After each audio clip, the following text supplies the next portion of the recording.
Nggak usah ya, ya udah ya, lanjut ya. Gini aja lebih enak ini deh kayaknya. Oke, jadi kita melihat bahwa komunikasi mati. Jadi komunikasi secara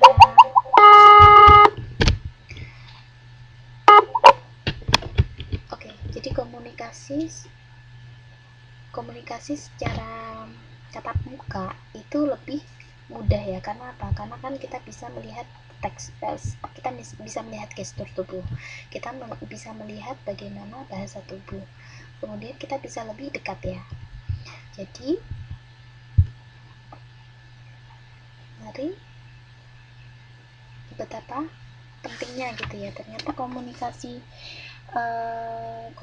tatap muka itu sangat sangat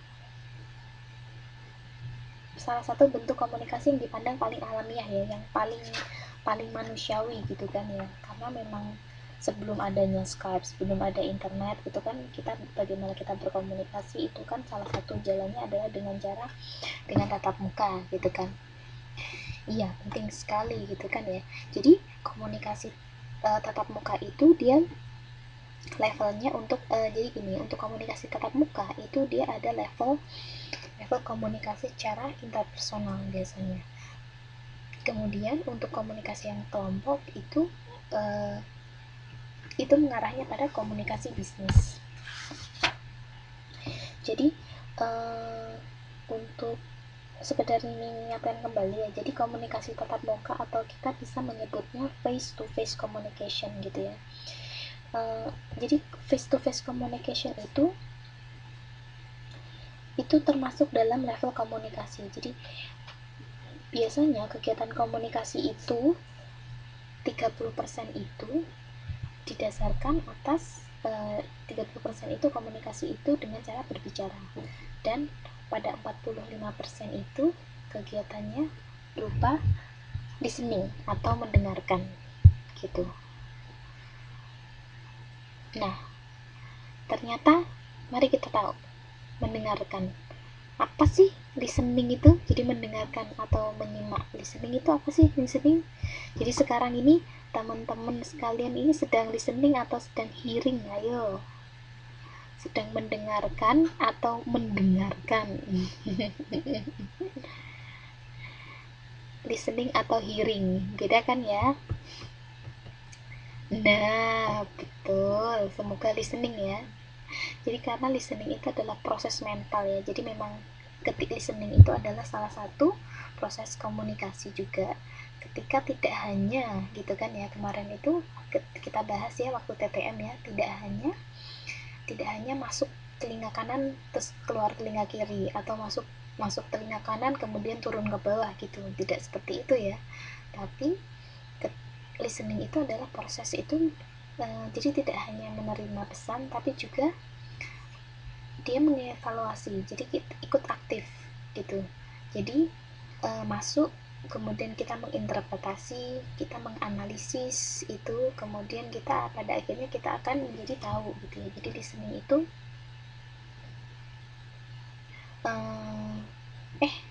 listening itu jadi memang untuk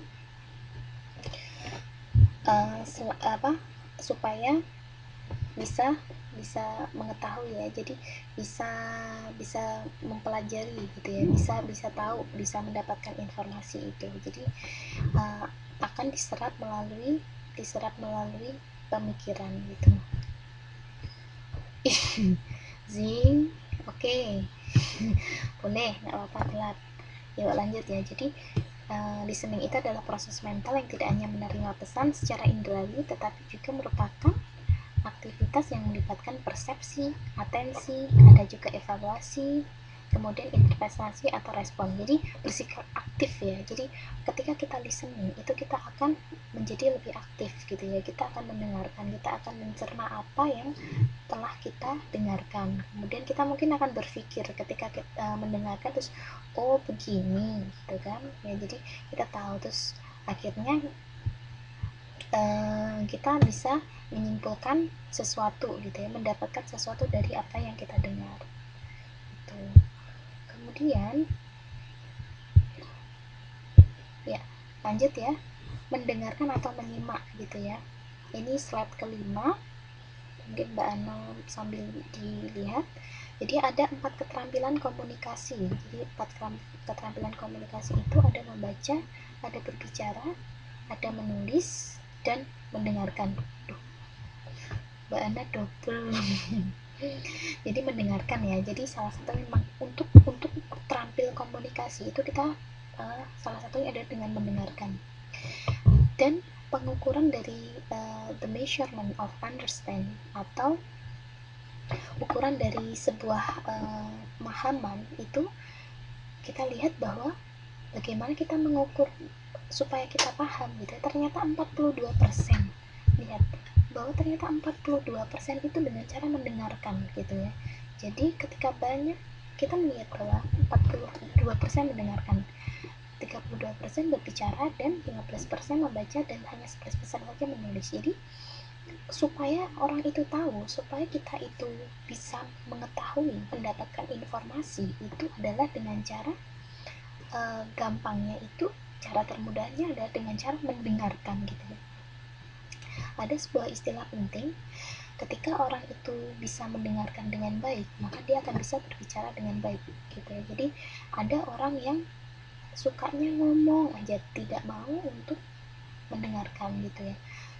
Beliau tidak orang tersebut tidak akan mendapatkan banyak informasi gitu ya, karena lebih rendah ya. Jadi memang ketika hanya berbicara, dan berbicara itu memang lebih mudah daripada mendengarkan gitu. Terkadang untuk berbicara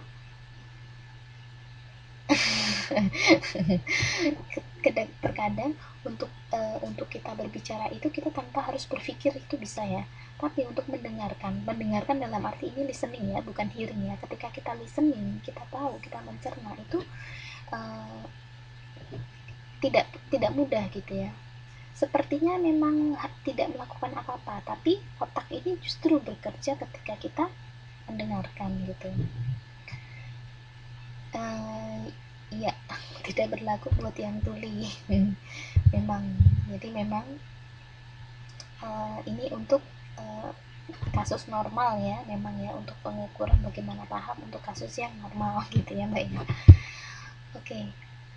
Terus kemudian bagaimana proses untuk mendengarkan gitu ya. Jadi proses untuk mendengarkan atau menyimak itu mendengar secara indrawi, atau kita bisa melihat bahwa secara fisik menangkap suara orang lain. Jadi sekarang ini nih teman-teman sekalian itu kan mendengarkan secara indrawi ya, jadi mendengarkan suara saya gitu kan. Nah teman-teman juga menafsirkan nggak nih, menyerap apa yang saya dengar, apa saya katakan dan didengar teman-teman? Ayo. Jadi kita mendengarkan secara indrawi, jadi masuk gitu ya. Terus kemudian kita menafsirkan tuh mulai masuk ke dalam otak kita gitu kan ya. Terus kemudian kita mengevaluasi, jadi terbentuk pendapat dan pandangan atas pesan yang didengar ya. Jadi kita mengevaluasi gitu kan. Terus kemudian kita tidak hanya mengevaluasi saja, tapi kita juga memorize atau kita mengingat, jadi menyimpan pesan yang bisa digunakan nanti. Jadi setelah kita mendengar sesuatu, jadi ketika ada sesuatu yang menarik, kadang-kadang kita langsung mengingat ya menyimpan gitu ya, menyimpan pesan itu. Jadi akan pesan itu tersimpan, nah suatu ketika nanti akan kita gunakan lagi gitu ya. Jadi nih sekarang nih ketika kita TTM online, ini harus disimak sekali ya, ini proses mendengarkan, bagaimana teman-teman itu mendengarkan secara indrawi. Oke. Kemudian menafsirkan atau menyerap apa yang saya katakan, apa yang teman-teman dengar, kemudian mengevaluasi, kemudian mengingat tuh. Jadi karena nanti kenapa harus mengingat, menyimpan pesan yang dapat digunakan nanti, karena nanti teman-teman ujian nih.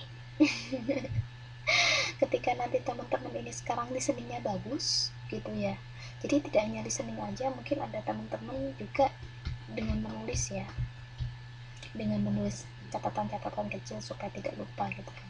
Karena nanti nanti akan digunakan untuk ujian akhir nanti